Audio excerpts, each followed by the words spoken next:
Entertainment is an idol in American Christianity. Often people say, yes, Jesus will follow you, but don't touch Taylor Swift, Harry Potter, or football. Don't take those things away from me. And entertainment can be idolatry. People can worship these things and say it's okay because it's entertainment. Jesus wanted us to have fun, but really, God doesn't want your attention focused on secular music artists and secular people. He wants your attention and what your eyes are looking at to be consumed and filled with Him, with holy things, with sanctified things. You don't have a lot of time on this earth, and this age that we live in is filled with distractions and filled with things pulling us away from the true light. Even our cell phones give off light. Our cell phones and TVs and every screen that you look at, humans are very drawn to light. We like light, but the devil wants to distract us with a false light. And so it's important that we really fix our eyes on Jesus Christ, the author and perfecter of our faith. Hi everyone, welcome to my channel. If you're new here, my name is Tessia, and these are beauty lessons, what God is speaking, teaching, and revealing to me. This is the lesson of the light. So I've been in John for a little while now, and I was reading in John 12 recently. And in John 12:35, it says, "Then Jesus told them, 'You are going to have the light just a little while longer. Walk while you have the light, before darkness overtakes you. Whoever walks in the dark does not know where they are going. Believe in the light while you have the light, so that you may become children of light.'"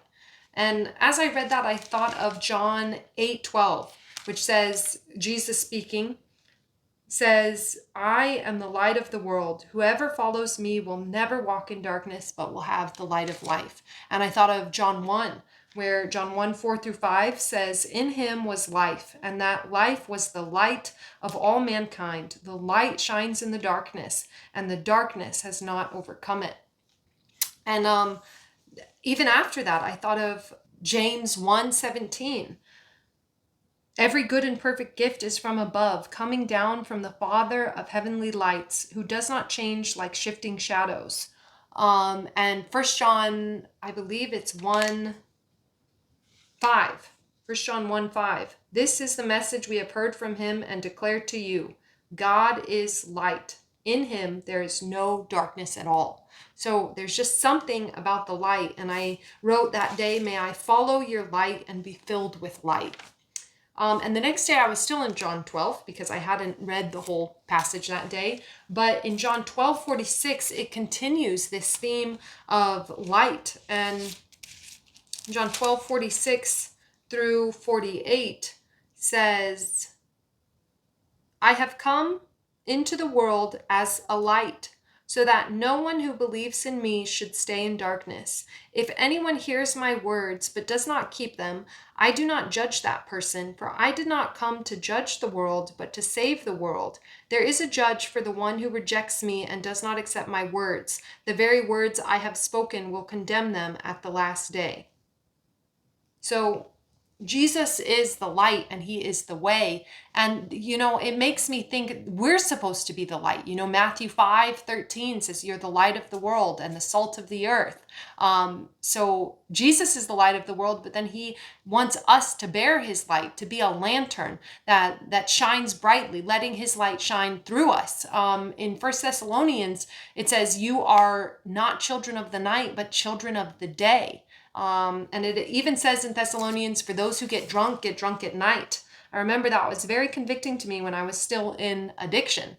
"But you are not in darkness, so that this day should surprise you like a thief.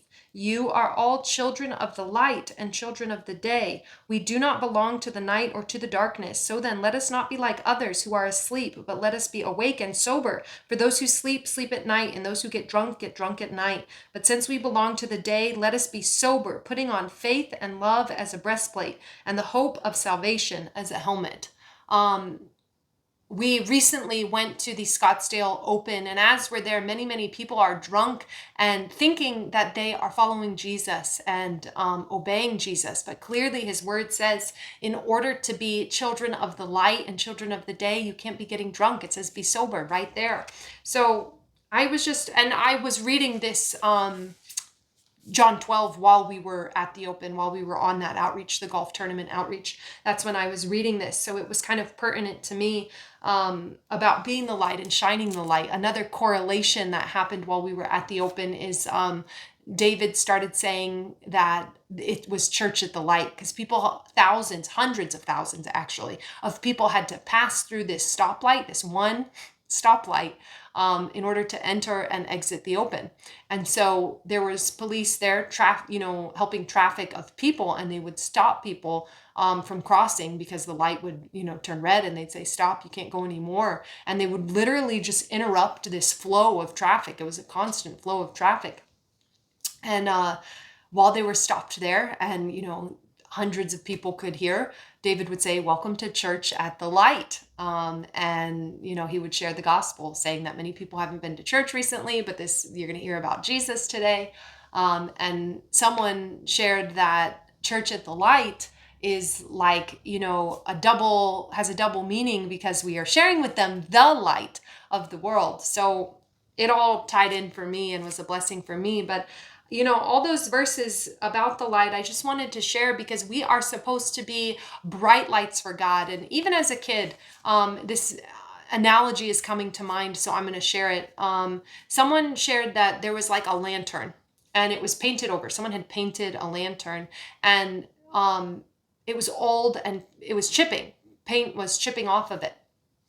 And the analogy they gave is that our life, or our sanctification in Christ, is like a light in a lantern. And as God refines us, he cleans off the old paint chips. They peel away, and we shine brighter and brighter and brighter, because as all the paint comes off those windows, a lantern with windows, glass in it, a lantern that has glass, like one that you open and close.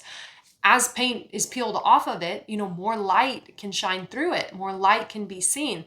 And even in Matthew, it says your eyes are the lamp to the body.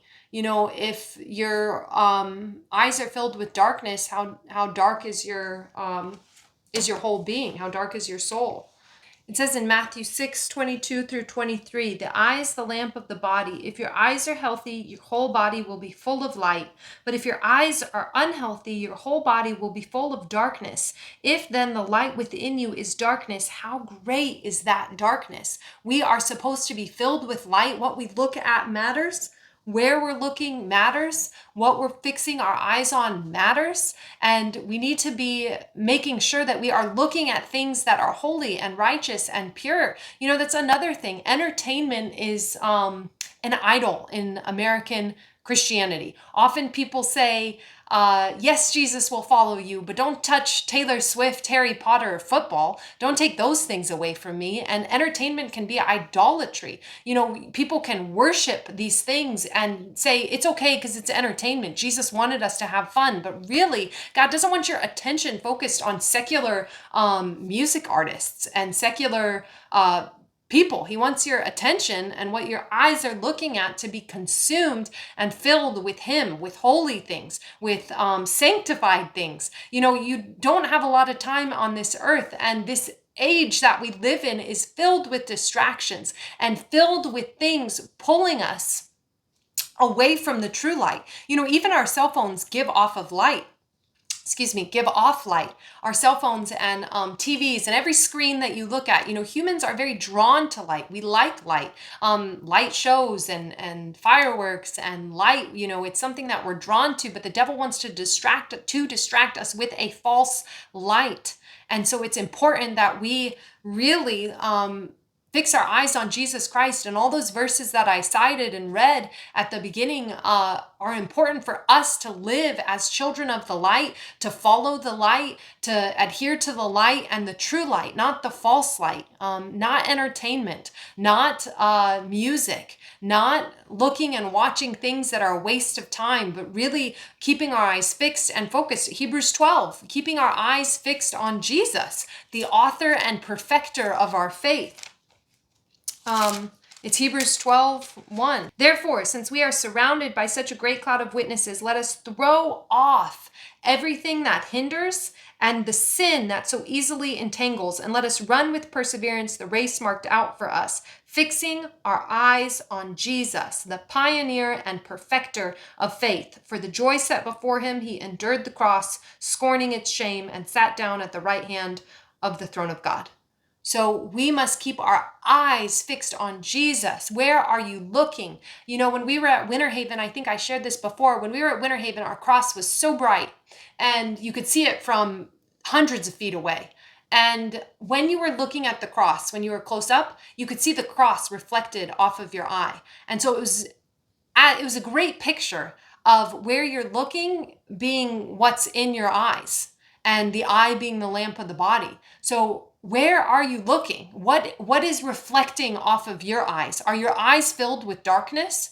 Are your eyes filled with entertainment and the things of this world? Or are your eyes filled and fixed on Christ? The hymn, I've decided to follow Jesus, no turning back, the cross before me, the world behind me.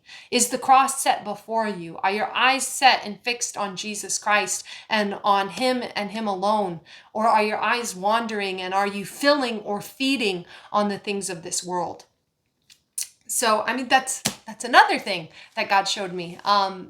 Facebook. One day I was scrolling on Facebook and I said to myself, it was in the morning, I said, I will not feed on Facebook. I will feed on Christ. And, I turned it off. And then I realized later, it's called a feed. It's a news feed, but it's still called a feed. It popped up in my feed. It feeds you. So you're feeding on Facebook, you're feeding on social media, Instagram, YouTube, whatever it is, it popped up in your feed. What are you feeding on? What are you filling your life with? Be fixed on the light, be filled with light. Let the light of the world lead you, guide you, purify you, and refine you. Another thing about light is when it's shined or shone in darkness, we don't like some things exposed. Sometimes we don't like to be exposed. We like to cover up things and keep them in darkness because we don't want to look at them or acknowledge that they're there. But God knows they're there and he exposes them. John 3, verse 20 through 21 says, whoever does wicked things hates the light and doesn't come to the light, lest their works should be exposed. But whoever does what is true comes to the light, so that it may be clearly seen that their works have been carried out in God. Come to the light. Let the light of Christ fill you. Let him shine on your dark places. Let him expose and reveal things to you, things that you don't want to look at, things that you don't want to see, and let him change you and transform you. So I pray that this video blesses you. If it encouraged you in any way, please comment below. It helps my content to get seen by more people. So I pray that you all have a blessed and a beautiful day, a day filled with God's beauty and filled with the light of the world. Until next time, bye.